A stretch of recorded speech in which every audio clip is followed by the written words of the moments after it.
ideas. Now we can see in next topic benefits and limitations of stock exchange. இந்தியாவில் பங்கு சந்தையின் பயன்கள் மற்றும் குறைபாடுகள் அப்படின்ற டாப்பிக்கில் நம்ம இன்றைக்கி பார்க்க போகிறோம். ஸோ பெனிஃபிட்ஸ்னால் என்ன, பயன்கள், நமக்கு அந்த பங்கு சந்தையுடைய பயன்கள் என்ன அப்படின்ட்டு பார்க்க போகிறோம். அண்டு லிமிட்டேஷன்ஸ்னால் என்ன அப்படின்னா அதனுடைய குறைபாடுகள் என்னென்ன இருக்குது அப்படின்ட்டு நாம் இந்த டாப்பிக்கில் பார்க்க போகிறோம். ஸோ ஃபஸ்ட்டு ஒன் பாரு, பெனிஃபிட்ஸ் டு த கம்யூனிட்டி, சமுதாயத்திற்கான பயன்கள். செகண்ட் ஒன் பாரு, பெனிஃபிட்ஸ் டு த கம்பெனி, நிறுவனத்திற்கான பயன்கள். Then third one, benefits to investors, முதலீட்டாளர்களுக்கான பயன்கள். ஸோ ஃபஸ்ட்டு ஒன்றில் பாரு, பெனிஃபிட்ஸ் டு த கம்யூனிட்டி, அதில் ஒரு 5 பாயிண்ட்ஸ் இருக்குது. தென் பெனிஃபிட் டு த கம்பெனி, அதுலேயும் ஒரு 4 பாயிண்ட்ஸ் இருக்குது. தென் பெனிஃபிட்ஸ் டு இன்வெஸ்டர்ஸ், இதில் ஒரு 5 பாயிண்ட்ஸ் இருக்குது. ஸோ இதெல்லாம் தான் நம்ம இந்த செஷனில் பார்க்க போகிறோம். ஸோ என்ன பெனிஃபிட்ஸ், ஃபஸ்ட்டு பெனிஃபிட்ஸ் என்னன்னு பார்ப்போம். தென் அதுக்கப்புறம் என்ன பார்க்கலாம், லிமிட்டேஷன்ஸ் என்னென்னு பார்க்கலாம். ஸோ இப்போ ஃபஸ்ட்டு ஒன் பாரு, பெனிஃபிட்ஸில் பெனிஃபிட்ஸு டு த கம்யூனிட்டி, அதாவது சமுதாயத்திற்கான பயன்கள். ஸோ அதனுடைய ஃபஸ்ட்டு பெனிஃபிட்ஸ் என்ன, எக்கனாமிக் டெவலப்மெண்ட், அதாவது பொருளாதார வளர்ச்சி. It accelerate the economic development by ensuring steady flow of savings into productive purpose. So அதாவது இங்கே என்ன கொடுத்துருக்காங்க, accelerate the economic development by ensuring steady flow of savings into productive purpose. productive purposeனால் என்ன, வளர்ச்சிக்கான நம்ம என்னென்ன பர்பஸ் பண்ணுறோம், அதாவது உற்பத்திக்கு வளர்ச்சிக்கான என்னென்ன பண்ணுறோம், உற்பத்தி தேவைக்காக நிலையான சேமிப்புகளை உறுதிப்படுத்துவதன் மூலம் பொருளாதார வளர்ச்சி இது துரிதப்படுத்துகிறது. ஸோ அப்போ அந்த பொருளாதார வளர்ச்சியை எப்படி துரிதப்படுத்தினா, உற்பத்தி தேவைக்காக ப்ரொடக்ஷனுக்காக நம்ம என்னென்ன பண்ணுறோம், நிலையான சேமிப்பு வச்சுருப்போம். ஸோ கண்டிப்பாக நிலையான சேமிப்பு அதை உறுதிப்படுத்துவதன் மூலம் பொருளாதார வளர்ச்சி என்ன ஆகுது, துரிதப்படுத்துது. ஸோ பொருளாதார வளர்ச்சியை நம்ம என்ன பண்ணுறோம், துரிதப்படுத்துகிறோம். Then second one, funds raising platform, நிதி திரட்டல் தளம். So it enables the well managed profit making companies to raise limitless funds by fresh issue of shares from time to time. So இப்போ என்ன பண்ணோம், இட் எனேபிள்ஸ், இது எதை enable பண்ணுது அப்படின்னு பார்த்தோம்னா, வெல் மேனேஜ்டு, நல்ல தரமான மேனேஜ்மெண்ட் இருக்கும், நன்கு நிர்வகிக்கக்கூடிய மேனேஜ்மெண்ட். தென் ப்ராஃபிட் மேக்கிங், நல்ல லாபத்தை உருவாக்கக்கூடிய companies. To raise limitless funds by fresh issue of share from time to time. So limitless funds, so எது மூலமாக நமக்கு கிடைக்கிது அப்படின்னு பார்த்தீங்கன்னா, fresh issue of shares from time to time, ஒரு டைம்லேருந்து இன்னொரு டைமுக்குள்ளே நமக்கு கிடைக்கக்கூடிய ஃபண்ட்ஸ் என்ன அப்படின்றத என்னென்னு பார்த்தா ஃபண்ட்ஸ் ரேசிங் பிளாட்ஃபார்ம். இது நன்கு நிர்வகிக்கப்பட்ட லாபத்தை உருவாக்கும் நிறுவனங்கள் அவ்வப்போது புதிய பங்குகளின் மூலம் வரம்பற்ற நிதியை திரட்ட உதவுகிறது. நல்ல நிர்வகிக்கப்பட்ட லாபத்தை உருவாக்கக்கூடிய நிறுவனங்கள், ஸோ என்னென்ன நிறுவனங்களோ அந்த நிறுவனங்கள் அவ்வப்போது அப்பப்போ புதிய பங்குகள் மூலம் வரம்பற்ற நிதியை திரட்ட உதவுகிறது. ஸோ புதுசாக ஒரு பங்குகள் வெளியிடுறது மூலமாக நமக்கு என்ன கிடைக்கிது, வரம்பற்ற நிதி, ஸோ எல்லையற்ற நிதி திரட்ட உதவுகிறது. இதுதான் என்ன அப்படின்னு பார்த்தீங்கன்னா நிதி திரட்டல் தளம். தென் third one, tools to divorce resources, வளங்களை மாற்றுதல். Scarce resources are thus diverted to efficiently run enterprise for better utilization. So இது எப்படி இருக்கும், பெட்டர் யூட்டிலைசேஷனாக இருக்கும். தென் வளங்களை மாற்றுதல் எப்படி இருக்கும் அப்படிங்கிற, வளங்களை சிறந்த முறையில் பயன்படுத்தி, ஸோ வளங்களை என்ன பண்ணுறாங்க, சிறந்த முறையில் பயன்படுத்துகிறாங்க. நிறுவனத்தை செம்மையாக இயக்குவதற்கு வளங்கள் பகிர்ந்தளிக்கப்படுகின்றன. ஒரு நிறுவனத்தை நல்லா பயன்படுத்தணும் அப்படின்னா அதுக்கு என்ன தேவை அப்படின்னு பார்த்தோம்னா, வளங்கள் பகிர்ந்தளிக்கப்படுகின்றன. அந்த நிறுவனத்துக்கு செம்மையாக இயங்குவதற்கு வளங்கள் பகிர்ந்தளிக்கப்படுகின்றன. The next one, capital formation. It encourages capital formation. மூலதன உருவாக்கம். இது மூலதன உருவாக்கத்தை ஊக்கப்படுத்துகிறது. ஸோ என்கரேஜ்னா என்ன பார்த்தோம்னா ஊக்கப்படுத்துதல். ஸோ இது கேபிட்டலை ஊக்கப்படுத்துது. அதிகமான கேபிட்டலை கொண்டு வரத்துக்கு இது ஊக்கப்படுத்துது. Then next one, fund raiser for government. அரசாங்கத்திற்கான நிதி திரட்டுதல். It enables government to raise funds for undertaking projects through sale of securities on stock exchange. So இப்போ கவர்மெண்ட்டை அண்டர்டேக் பண்ணுது. எப்படி அதை அண்டர்டேக் பண்ணுறாங்க அப்படின்னு பார்த்தீங்கன்னா, இந்த ஸ்டாக் எக்ஸ்சேஞ்சில் இருக்க செக்யூரிட்டிஸை சேல் பண்ணுறது மூலமாக அவங்க அண்டர்டேக் பண்ணுறாங்க. The stock exchange serves as a platform for raising public debts. இந்த இது என்ன பண்ணுது அப்படின்னா, ஸ்டாக் எக்ஸ்சேஞ்சு சர்வ் பண்ணுது. எப்படி சர்வ் பண்ணுது? A platform of raising public debts. Public டெட்டை ரைஸ் பண்ணுறதுக்கு ஒரு பிளாட்ஃபார்ம் எது அப்படின்னு பார்த்தோம்னா இந்த ஸ்டாக் எக்ஸ்சேஞ்ச். நிதி பங்குச்சந்தை மீதான பத்திரங்களின் விற்பனை மூலம் திட்டங்களை மேற்கொள்வதற்கு நிதி திரட்ட உதவுகிறது. இதனால் பங்கு பரிவர்த்தனை பொதுக்கடன் உயர்வதற்கான ஒரு தளமாக உள்ளது. அதான் சொல்லியிருக்காங்க பாரு, நிதி பங்குச்சந்தை மீதான பத்திரங்கள் விற்பனை மூலம், பத்திரங்களை என்ன பண்ணுறது மூலமாக விற்பனை செய்கிறது மூலமாக அந்த திட்டங்களை மேற்கொள்வதற்கு நிதி திரட்ட உதவுகிறது. திட்டங்கள் ஏற்கனவே இருக்கக்கூடிய திட்டங்களை என்ன பண்ணுறதுக்கு மேற்கொள்கிறதுக்கு நிதி திரட்ட இது உதவுது. இந்த பங்கு பரிவர்த்தனைக்கு என்ன பேர் அப்படின்னு பார்த்தீங்கன்னா, பொது கடன் உயர்த்துவதற்கு ஒரு தளமாக உள்ளது. பொது கடனை உயர்த்துவதற்கு ஒரு தளமாக உள்ளது. இதுதான் என்னன்னு பார்த்தோம்னா ஃபண்ட்ஸ் ரேசர் ஃபார் கவர்மெண்ட், அரசாங்கத்திற்கான நிதி திரட்டுதல். இதெல்லாமே சேர்ந்தது தான் என்ன அப்படின்னா பெனிஃபிட்ஸ் டு த கம்யூனிட்டி, சமுதாயத்திற்கான பயன்கள். தென் செகண்ட் பாயிண்ட் என்னன்ட்டு பார்ப்போம். பெனிஃபிட்ஸ் டு த கம்பெனி, நிறுவனத்திற்கான பயன்கள். ஸோ ஃபர்ஸ்ட் ஒன் அதில் enhances goodwill or reputation. So நிறுவனத்தின் மீதான நன்மதிப்பு அல்லது புகழ் உருவாக்குதல். ஸோ அப்போ companies whose shares are quoted on a stock exchange enjoy greater goodwill and credit standing. நிறுவனத்தின் மீதான நன்மதிப்பு அல்லது புகழ் உயர்தல். பங்கு மாற்றங்களின் பதிவு செய்யப்பட்ட நிறுவனங்கள் அதிகப்படியான நற்பெயரையும் கடன் பெறும் தன்மையையும் பெற்றுள்ளது. ஸோ அப்போ என்ன இதில் சொல்லியிருக்காங்க அப்படின்னு பார்த்தீங்கன்னா, பங்கு மாற்றகங்களில் என்ன பண்ண பதிவு செய்யப்பட்ட நிறுவனங்கள். ஸோ யார் பதிவு செய்யப்பட்ட நிறுவனங்கள் என்ன பண்ணுறாங்க அப்படின்ட்டு பாரு, அதிகப்படியான நற்பெயர், ஸோ அதிகப்படியான குட்வில் வச்சுருக்காங்க. அது மட்டும் இல்லாமல் கிரெடிட் ஸ்டாண்டிங், கடன் பெறும் தன்மையையும் பெற்றுள்ளது. அதுதான் என்ன அப்படின்னு பார்த்தீங்கன்னா, நல்ல மதிப்பும் புகழும் இருக்கக்கூடியது.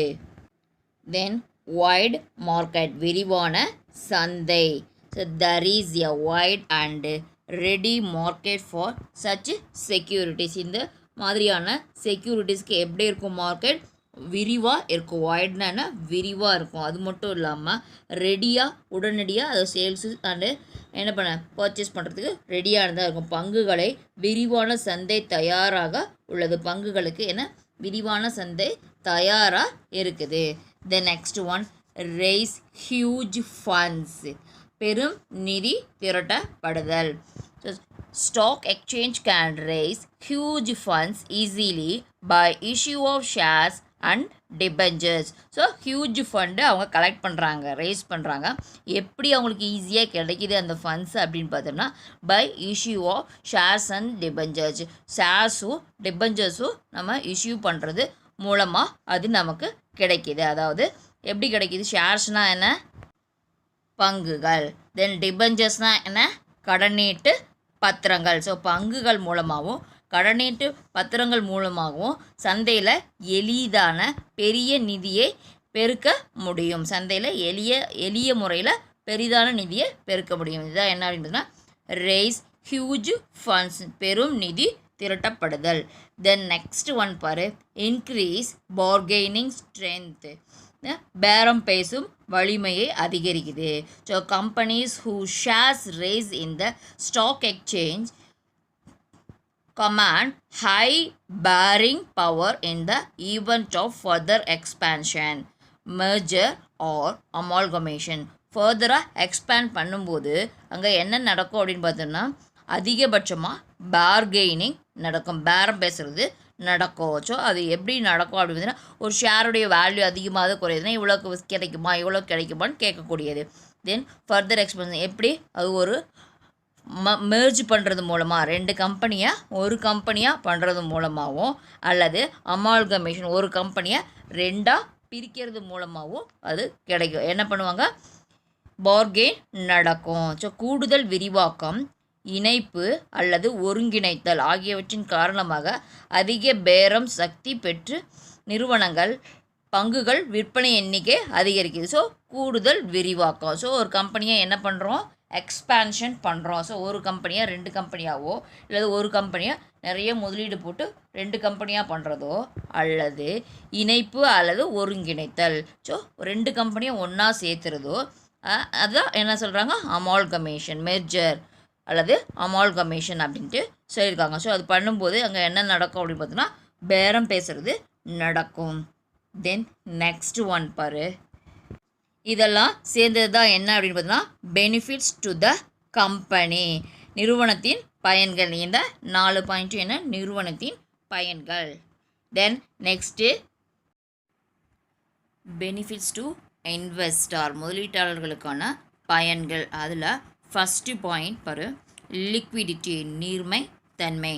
Stock exchange helps and investors to convert his shares into cash quickly and thus increases the liquidity of his investments. So இப்போ பங்கு மாற்றகம் அப்படின்றது எப்படி இருக்கும் அப்படின்னு பார்த்தீங்கன்னா முதலீட்டாளர்கள் தங்களுடைய பங்குகளை விரிவாகவும் பணமாக மாற்றுவதற்கு உதவுகிறது. விரைவாக அதாவது சீக்கிரமாக பணமாக மாற்றுறதுக்கு உதவுது. இதனால் அவர்களுடைய முதலீடு பணப்புழக்கம் என்னாகும், அதிகரிக்குது. It increases the liquidity of investment. The investment என்ன ஆகுது, அதன் மூலமாக இன்க்ரீஸ் ஆகுது. Then next one, adding collateral value of security. The fact that a security is dealt on a stock exchange makes it a good collateral security for obtaining loan from banks. பாதுகாப்பான இணை மதிப்பு சேர்க்கை. So எப்படி பாதுகாப்பு இணை மதிப்பு சேர்க்கை வருது அப்படின்னு பார்த்தீங்கன்னா வங்கிகளில் கடன் பெறும் பொழுது பேங்க்கில் நம்ம என்ன பண்ணுறோம், லோன் வாங்கும்போது பங்கு பத்திரங்களுக்கு பங்கு பரிமாற்ற நிலையங்களில் வழங்கப்படும் பாதுகாப்பு மதிப்பு சேர்க்கப்படுகிறது. அந்த பங்கு பத்திரங்களுக்கு என்ன பண்ணுறாங்க, அந்த பங்கு பரிமாற்ற நிலையத்திலிருந்து எக்ஸ்சேஞ்சு மார்க்கெட், ஸ்டாக் எக்ஸ்சேஞ்ச் மார்க்கெட்டில் அவங்களுக்கு ஒரு பாதுகாப்பு மதிப்பு சேர்க்கப்படுது. It is called as adding collateral value of securities. Then next, investor protection, முதலீட்டாளர் பாதுகாப்பு. The stock exchange safeguard investors' interest and ensure fair dealing by strictly enforcing its rules and regulations. அவங்களுடைய rules and regulation எப்படி இருக்கும், ஸ்ட்ரிக்டாக என்ன பண்ணுறாங்க, follow பண்ணுறாங்க. So முதலீட்டாளருடைய பாதுகாப்பு எப்படி இருக்குன்னு பாரு. பங்குச்சந்தையில் பரிவர்த்தனைகள், முதலீட்டாளர்களின் வட்டி மற்றும் அதன் விதிமுறைகள் ஆகியவற்றை கடுமையாக நடைமுறைப்படுத்துவதன் மூலம். ஸோ எதை நடைமுறைப்படுத்துகிறாங்க, வட்டி மற்றும் அதனுடைய விதிமுறைகளை கடுமையான முறையில் நடைமுறைப்படுத்துறது மூலமாக நியாயமான ஒப்பந்தம் உறுதியளிக்கப்படுகிறது. நியாயமான ஒப்பந்தம் அவங்களுக்கு என்ன ஆகுது, உறுதியளிக்கப்படுது. Then next one, assessing real worth of security. So அங்கே ரியல் ஒர்த் ஆஃப் செக்யூரிட்டி என்ன ஆகுது, அசஸ் பண்ணுறாங்க. எப்படி, பங்கு பத்திரங்களின் உண்மையான மதிப்பை மதிப்பீடு செய்தல். And investors can easily assess the real worth of securities in his hands as market quotations are published daily in the newspaper and in website. So அப்போ என்ன பண்ணுறாங்க, மார்க்கெட் கொட்டேஷன்ஸ் என்ன அப்படின்றத டெய்லியும் பப்ளிஷ் பண்ணுறாங்க. எதில், நியூஸ் பேப்பர்லேயும் வெப்சைட்லேயும் என்ன பண்ணுறாங்க, பப்ளிஷ் பண்ணுறாங்க. ஒரு முதலீட்டாளர் தன்னிடம் உள்ள பத்திரங்களின் உண்மையான மதிப்பை தினசரி பத்திரிகைகள் மற்றும் வலைதளங்கள் உதவியுடன் சந்தையில் எளிதாக மதிப்பீடு செய்யலாம். ஸோ அந்த மதிப்பீடை என்ன பண்ணுறாங்க, டெய்லியும் பப்ளிஷ் பண்ணுறதுனால நம்மக்கிட்ட இருக்கக்கூடிய அந்த ஷேர்ஸ், அந்த செக்யூரிட்டிஸ், அதனுடைய வேல்யூ அதிகமாக இருக்கா குறைஞ்சிருக்கா அப்படின்ட்டு டெய்லி என்ன பண்ணலாம், நம்ம செக் பண்ணிக்கலாம். எப்படி அப்படின்னு பார்த்தீங்கன்னா, எது மூலமாக அப்படின்னு பார்த்தீங்கன்னா, அவங்க பப்ளிஷ் பண்ணுறாங்க. எதை அந்த வேல்யூவை பப்ளிஷ் பண்ணுறாங்க, எதன் மூலமாக, நியூஸ் பேப்பர்லேயும் வெப்சைட்லேயும். ஸோ அப்போ நம்ம ஈஸியாக அதை என்ன பண்ணிக்கலாம், அனலைஸ் பண்ணிக்கலாம். Then last one, mechanism to trade security, பத்திரங்களின் வியாபாரத்திற்கான கருவி. So stock exchange provides a mechanism by which purchase and sale of listed securities take place in a matter of few minutes. அவங்க என்ன எடுக்கிறாங்க, பங்கு மாற்றம். அதாவது ஸ்டாக் எக்ஸ்சேஞ்சு என்ன பண்ணுறாங்க, பட்டியலிடப்பட்ட பங்குகளை, ஸோ லிஸ்ட் பண்ண பங்குகளை என்ன பண்ணுறாங்க, ஒரு சில நிமிடங்களிலேயே விற்பனை செய்வதற்கான ஒரு சில மினிட்ஸ்லேயே அவங்க என்ன பண்ணுறாங்க, விற்பனை செய்யறதுக்காக சில முறைகளையும் மற்றும் வாங்குவதற்கான நடைமுறைகளையும் கொண்டுள்ளது. ஸோ அதுக்கு விற்கிறதுக்கும் வாங்கிறதுக்குமான நடைமுறைகளை கொண்டிருக்குது. இதுக்கு இப்போ எதை என்னது, மெக்கானிசம் டு ட்ரேடு செக்யூரிட்டிஸ், பத்திரங்களின் வியாபாரத்திற்கான கருவி. So these are all the benefits to investors. இந்த பெனிஃபிட்ஸ் டு த கம்யூனிட்டி அதில் ஒரு 5 point, benefits to the company அதில் ஒரு 4 points, then benefits to investors இதில் ஒரு 5 பாயிண்ட்ஸ். இது எல்லாமே சேர்ந்தது தான் என்ன அப்படின்னு பார்த்தா benefits of stock exchange. Then next ஒன்று நம்ம என்ன பார்க்க போகிறோன்னா, limitations of stock exchange. First one, lack of uniformity and control of stock exchange. So பங்கு பரிவர்த்தனையில் சீரான மற்றும் கட்டுப்பாடு இல்லாதது, lack of uniformity and control. So சீரான என்னல்ல மற்றும் கட்டுப்பாடு இல்லாத பரிவர்த்தனை, ஒரே மாதிரியே போயிட்டே இருக்காது, அதே மாதிரி கட்டுப்பாடும் இருக்காது. Then next, options of restriction on the members of stock exchange. So பங்கு சந்தையில் உறுப்பினர்கள் மீது கட்டுப்பாடு இல்லாதது. ஸோ ஒரு உறுப்பினருக்கும் இதுதான் இருக்கணும், இவ்வளோ தான் வச்சுருக்கணும் அப்படின்ற மாதிரி எந்த ஒரு கட்டுப்பாடு இல்லாதது, இது ஒரு limitations. Then next, failure to control unhealthy speculations. So ஆரோக்கியமற்ற ஊக்கத்தை கட்டுப்படுத்துவதில் தோல்வி. ஸோ ஆரோக்கியம் இல்லாத என்ன பண்ணுறாங்க, ஸ்பெக்குலேஷனை என்ன பண்ணுறாங்க, கட்டுப்படுத்த முடியாமல் இருக்குது, அதில் தோல்வி அடைஞ்சிச்சு. Then next one, allowing more than one charge in the place. So அப்போ என்ன பண்ணுறாங்க, ஒரு இடத்துல ஒன்றுக்கும் மேற்பட்ட கட்டணம் வசூலிக்க அனுமதிக்கிறது ஒரு இடத்துல. ஸோ ஒரு அமௌண்ட் மட்டும்தான், ஒரு இடத்துல மட்டும்தான் அமௌண்ட் கட்டணும் அப்படின்றது இல்லாமல் பல இடத்துலையே நம்ம அமௌண்ட் கட்டலாம் அப்படின்ற மாதிரி சார்ஜ் என்ன பண்ணிக்கலாம் அப்படின்றதுக்காக அது என்ன பண்ண கிடையாது, அனுமதிக்கிறதுனால இது ஒரு லிமிட்டேஷன்ஸ். தென் நெக்ஸ்ட் ஒன் பாரு, non insistence of margin requirement in stock exchange or in the case of produce exchanges. பங்கு பரிவர்த்தனையில் விளிம்பு தேவைகள் அல்லது உற்பத்தி சந்தைகளின் விஷயத்தில் வலியுறுத்துவதில்லை. ஸோ பங்கு பரிவர்த்தனையில் விளிம்பு தேவைகளோ அல்லது உற்பத்தி சந்தைகளின் விஷயத்தில் வலியுறுத்துறது கிடையாது. Then next, no proper regulations. ப்ராப்பராக ஒரு ரெகுலேஷன் கிடையாது. No proper regulation of listing of securities on the stock exchange. பங்கு மாற்றத்தில் பங்குகளை பட்டியலிட சரியான ஒழுங்குமுறை இல்லை. அதாவது ஸ்டாக் எக்ஸ்சேஞ்சில் அந்த லிஸ்ட் பண்ணக்கூடிய இது எப்படி இருக்குது, சரியான முறையில் இல்லாமல் இருக்கிறது. These are all the limitations of stock exchange, பங்கு மாற்றத்தின் குறைபாடுகள். We can see in next class.